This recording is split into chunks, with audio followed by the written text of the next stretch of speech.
ওনারা যেহেতু আইন বেশি বুঝেন ওই, বাট আমি মনে করি না যে ওখানে একটা এক্সিস্টিং আইনের মাধ্যমে গেছে এবং এক্সিস্টিং আইনের মাধ্যমে মহিলা পুলিশ নিয়ে গেছে এবং তাকে আগে বলা হয়েছে যে হুম ইয়াতে আসার জন্য যায় না। সো ইট ইজ, আমি মনে করি যে পারফেক্টলি ঠিক আছে।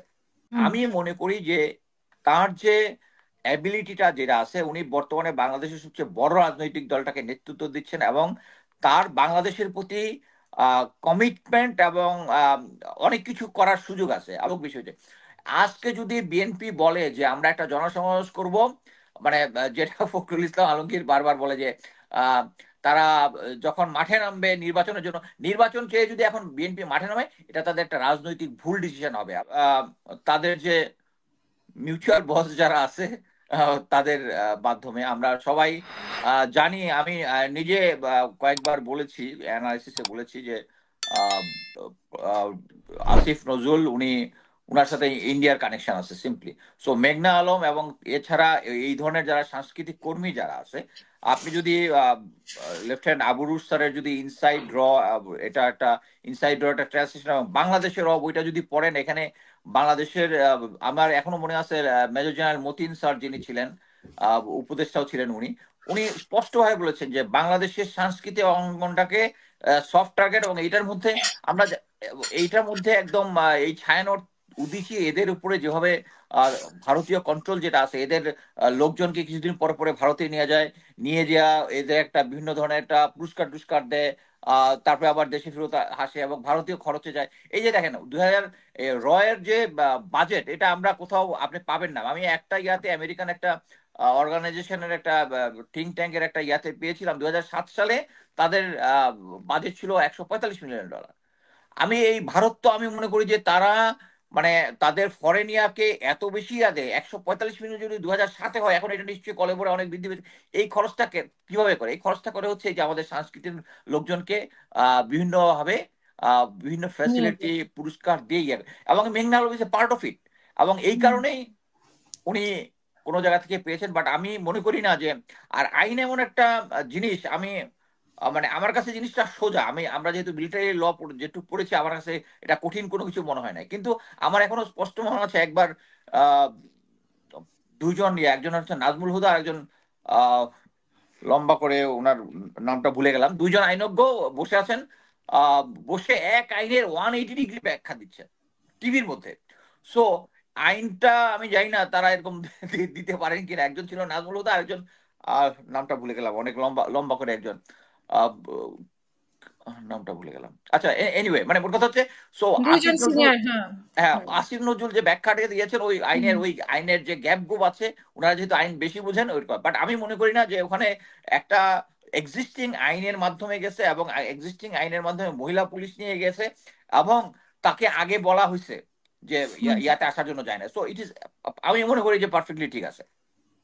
হ্যাঁ, আর ভারতের বিষয়টি আপনার কাছে কি মনে আচ্ছা, হচ্ছে? ভারতীয় বিষয়ে ভারতের সাথে জামায়াতে ইসলামীর যে যে জিনিসটা আছে, এটা হচ্ছে হিস্ট্রিক্যাল।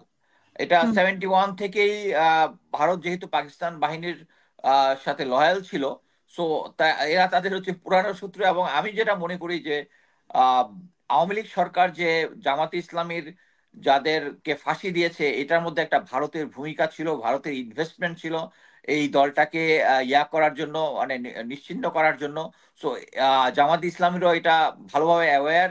এবং এই মুহূর্তে আমি যেটা মনে করি যে আমি অবশ্য বেশ লাস্ট কিছুদিন ধরে বিএনপির কোনো ইম্পর্টেন্ট লোককে ভারত বান্ধব কোনো কথা বলতে শুনিনি, বাট এর আগে কিন্তু লাগাতার তারা কন্টিনিউয়াস ভারত বান্ধব কথাবার্তা বলে আসছে, যেটা অ্যাকচুয়ালি জনগণকে ইনক্লুডিং আমাদেরকে খুব অ্যানয়েড করেছে যে আহ, এই মুহূর্তে বাংলাদেশের রাজনীতি, মানে রাজনীতিবিদরাই রাজনীতিটা বেশি বুঝার কথা। রাজনীতিটা হচ্ছে আমাদের জনগণের কাছাকাছি থাকা এবং জনগণের পালসটা বুঝতে পারা। জনগণের পালস হচ্ছে এখন এই যে 16 বছর যে আওয়ামী নিষ্পেষিত আমরা হয়েছি, সেটা হচ্ছে ভারতীয় সাপোর্টের কারণে। এবং লাস্টে যে এই আমাদের 1,500-এর মতো লোকজন মারা গেছে, এর মধ্যে ভারতীয় কিলার গ্রুপ ছিল, এটা একদম প্রুভেন এখন। যারা হুম ইনভেস্টিগেট করতেছেন এই ব্যাপারে বলতেছে। অতএব এই ফ্রেশ যে আমরা ভারত বিরোধিতার মধ্যে আমাদের জনগণ আছে, এটার সাথে পার্ট অফ হওয়ার কথা ছিল বিএনপির, বাট দুর্ভাগ্যবশত তারা এখনো হতে পারেননি। আহ, আমি এখনো মনে করি যে প্রেসিডেন্ট জিয়া যখন প্রথম টার্মে যখন উনি ক্যাবিনেট গঠন করেছিলেন, তিনি সারা দেশ থেকে যারা শিক্ষিত, মার্জিত এবং যাদের মধ্যে দেশপ্রেম আছে তাদেরকে নিয়ে কারণে ক্যাবিনেটটা সেট করেছিলেন। এখান থেকে আহ, বর্তমানের যে বিএনপির নেতৃত্ব আছে, তারেক জিয়া, উনি কিন্তু এখনো মানে টেস্টেড লিডার না। আমি বলবো টেস্টেড হুম লিডার না, যে উনি যদি একবার এমপি হতেন, জনগণকে ডিল করতেন, উনি পৈতৃক সূত্রে উনি এই পদটা পেয়েছেন। বাট উনাকে তো অনেক কিছু গ্রাউন্ডে প্রুভ করতে হবে। এই প্রুভ করার একটা বড় অংশ হচ্ছে, একটা ভালো জিনিস হচ্ছে উনি যাদের নামে কোনো চাঁদাবাজি আসতেছে তাদেরকে বহিষ্কার করছে, it's a good step. But at the same time যে এখন যে বর্তমান সরকার যে যে সংস্কার এবং কাজগুলো করতেছে, এটাতে উনি বিরোধিতাও করতেছেন আবার সাপোর্টও করতেছেন। আমি যে আজকে যে উনার স্পিচটা শুনলাম, বাট হুম আমি মনে করি যে তার যে অ্যাবিলিটিটা যেটা আছে, উনি বর্তমানে বাংলাদেশের সবচেয়ে বড় রাজনৈতিক দলটাকে নেতৃত্ব দিচ্ছেন, এবং তার বাংলাদেশের প্রতি কমিটমেন্ট এবং অনেক কিছু করার সুযোগ আছে। এবং আমি মনে করি বর্তমান সরকার যে কাজ করতেছে তার মধ্যে ভারত খুব অ্যানয়েড বা এই সরকারের প্রতি। তার মানে আমি মনে করি যে বাংলাদেশটা এখন ঠিক মতো চলতেছে।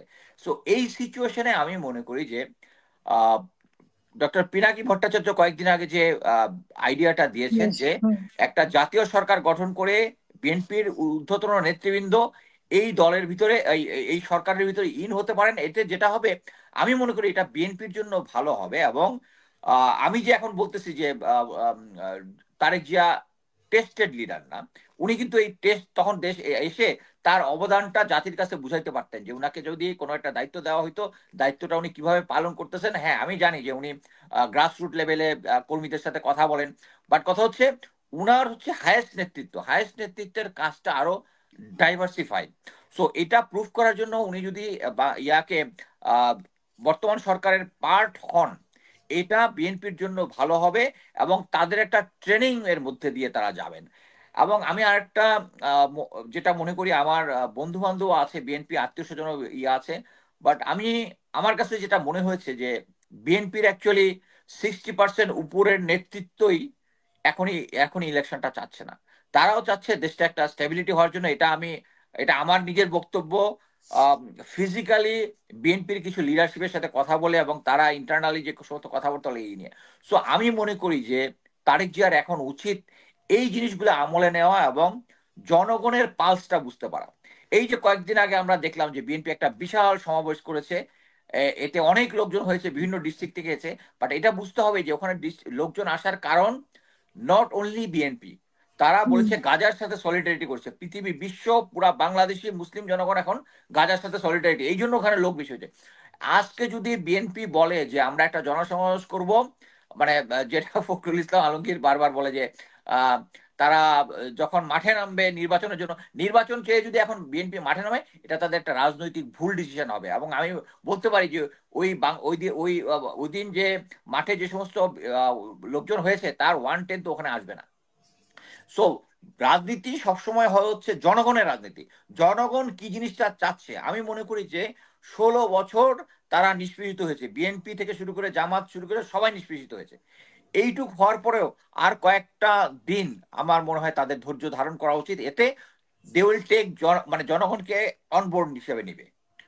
আর জামায়াতের কথাটা আমি একই জিনিস বলি যে জামায়াত যে কাজটা করতেছে সেটাতে তাদের উচিত এই সংস্কার এবং ওই সেম জিনিস যে যদি এটা জাতীয় সরকারের প্রস্তাবনা বা নেগোসিয়েশন হয়, তাহলে জামাতও ওই পার্টে অংশগ্রহণ করতে পারে। আমার জামাতের অ্যাকচুয়ালি জামাতের উপরে আমার মানে আমি চাই না, আমি হয়তো ভোট জামাতকে দিব না, কিন্তু আমি জামাত সম্বন্ধে, জামাতের অর্গানাইজেশন কিভাবে চলে ওই ব্যাপারে আমি জানি যে জামাতই একমাত্র গণতন্ত্র তাদের দলের ভিতরে মেনটেন করেছে।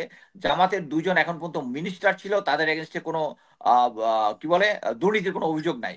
এটা আমি মানি, বাট এর মানে এই না যে আহ, উনি এখন এই কারণেই এখন আমরা দেখতেছি যে যেহেতু আওয়ামী লীগের ভেকুয়ামে জামাতের এখন জনপ্রিয়তাটা বৃদ্ধি পাচ্ছে, বাট এর মানে এই নয় যে লোকজন এসে ভোট দিবে যদি তারা জনগণের মতের এগেনস্টে গিয়ে এখন যদি নির্বাচনের জন্য চাপাচাপি করে। আমি এই পর্যায়ে